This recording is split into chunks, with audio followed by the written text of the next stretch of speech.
Welcome back to the REVan channel. I'm REVan. This is Paul Svinicki. Paul's been on the channel before, running his Godzilla nitrous-injected Cobra jet. We've also been to Paul's shop, Paul's High Performance in Jackson, Michigan. Always have a fun time with this guy. We go way back to the Muscle Mustangs days, doing shootouts, doing tech stories. That's right. When it comes to building Mustangs, this is the guy. He's intertwined with Ford. He's always got cool stuff going on. When we visited his shop a couple of years ago, we saw his Cobra R. That's sitting right. up there in the rafters. Exactly. Collecting dust. Collecting dust. Well, we're here at the Ford NMRA Ford reunion. That's right. So what a better time, Paul said, I got to dust this thing off. It had no motor in it. No, none. No electronics. Nothing. It was just sitting there. And I think somebody got in your ear about getting this car here. That's right. Time to get it moving, trying to get the dust off of it, run it again. So that was the plan. So in addition to all the other great stuff that we saw out here at the Ford Homecoming, I said Ford reunion, but it's the NMRA Ford Homecoming, and boy, was it a homecoming. Absolutely knockout. Unbelievable, right? This is Sunday. Yesterday was incredible. Cobra jets, old school people from the Pro 50 days. We'll get into that in another video. But Paul's got the car here. We didn't run it this weekend. No. But you did get it running. Yeah, it runs. It runs. We're going to run it again. That's for you? cool. For you? How about Martin? We'll make a pass or two in it, and Martin, how's that? That'd be great. Paul's the sponsor of that event, Martin, That's Michigan. right. That's about a month from now. We'll be back in Michigan for that. So you're going to have to stay tuned for that. But Paul, I have yet to see the car up close. I don't even know what's under the hood. Oh, well, let's take a look, Ev. All right, let's check it out. I love the Cobra R. Wait. Before you do that, let's just take in this whole Cobra R. Okay. So back when we tested the Cobra R, we took the wing off, remember? Yes, and we took the front splitter off and picked up like 2.5 miles an hour. That's right. So this is better for drag racing.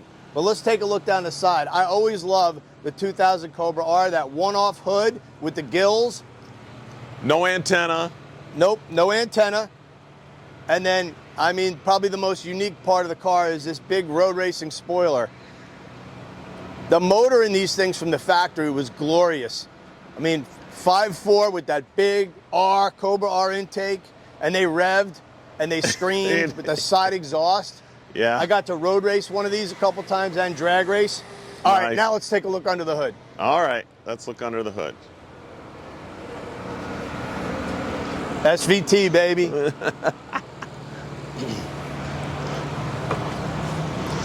300 of these were built, right? That's right. 300 Cobra R's from the factory. This is a factory race car. Now, Paul, do you know what number this car is? Or is it a prototype? Prototype, so it's one of one. This car was on the cover of Motor Trend. Wow. Coletti. I got the car from Coletti. John Coletti was here yesterday. No. Yes. Was he? Yep. Oh. All right. What are we looking at here? So, back in the day, before there was a whole project with Ford Racing and Ford SVT to do spray bore engines. So before there was a Coyote spray bore, these are the first of the FR500 heads and engines. I've got several blocks from Ford, and these were all spray bore, and our goal was to make power to 8,800 or 9,000, which we achieved. But as you can see, we had to do a distributor and a different intake, and it took a lot. Oil system, but it achieved it. It went low to mid-nines. All right, Paul, so the original Cobra R's were 5.4s. That's right.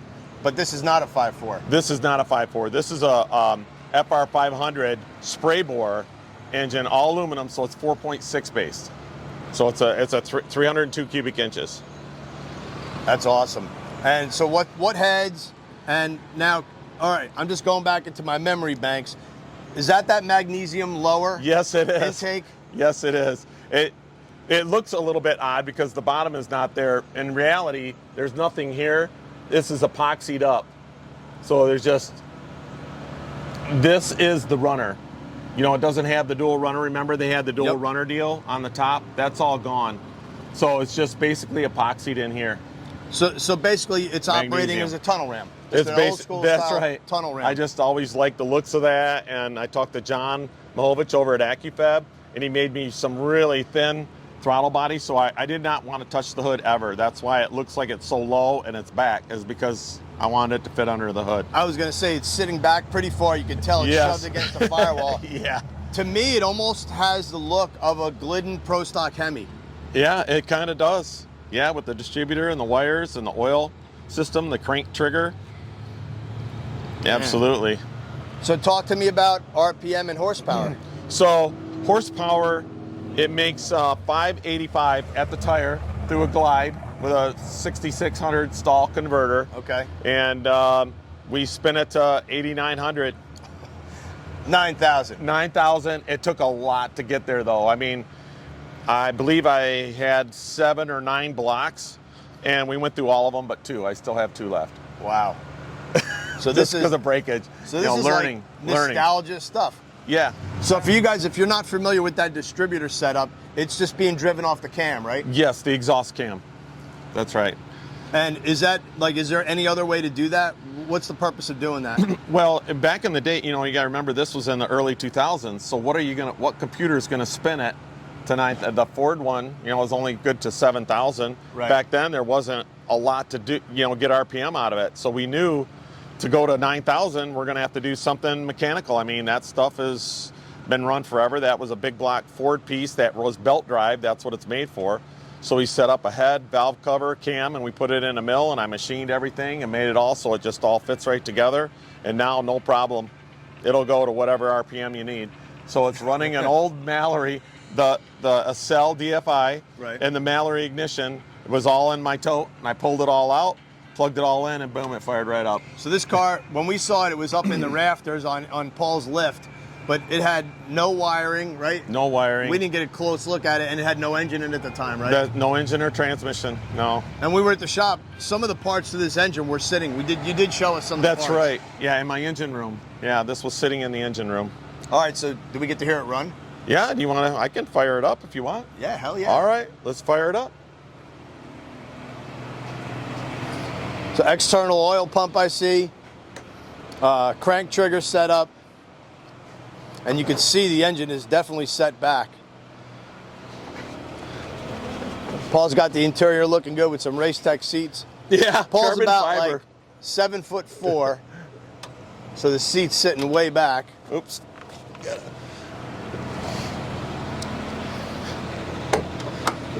The electronics are over on the other side. I think this thing needs a 5-speed clutchless It does. to really take advantage of that RPM. Yeah, for sure.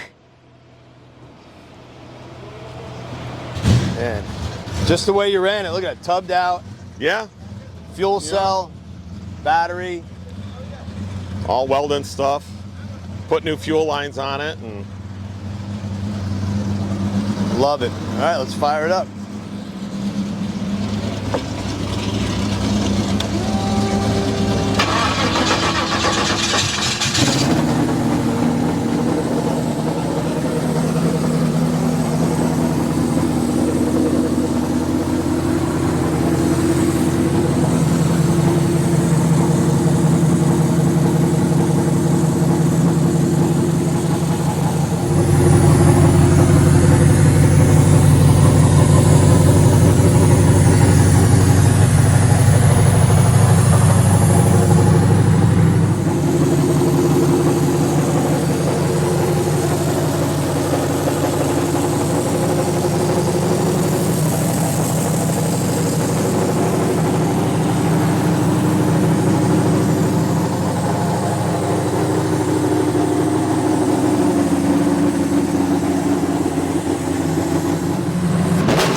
I bet you can't wait to make a pass in this oh thing. yeah, it's going to be epic. I mean, you know, to bring it out after 16 years it's been sitting. Wow. So to bring it out, make a hit with it, I'm excited. We can't wait. Yeah, and honestly, it doesn't even really matter what it runs. It's No. just going through the gears, doing the burnout, and we really want to put some cameras in the car and watch this thing Sure. go down the track. I might even have to figure out how to put a GoPro under the hood to see the throttle bodies go open and really hear it run. But hey, we thank everybody for watching the channel. We really hope you enjoy our content. We try to be out here having some fun. If you like what you see, don't be afraid to hit that subscribe button. hit the like button, drop Absolutely. us a comment. Let That's us know right. what you want to see on the channel because we're here for you. Yep, absolutely. Do a good job. Thank you, guys. You got it, Paul. Thanks. See ya.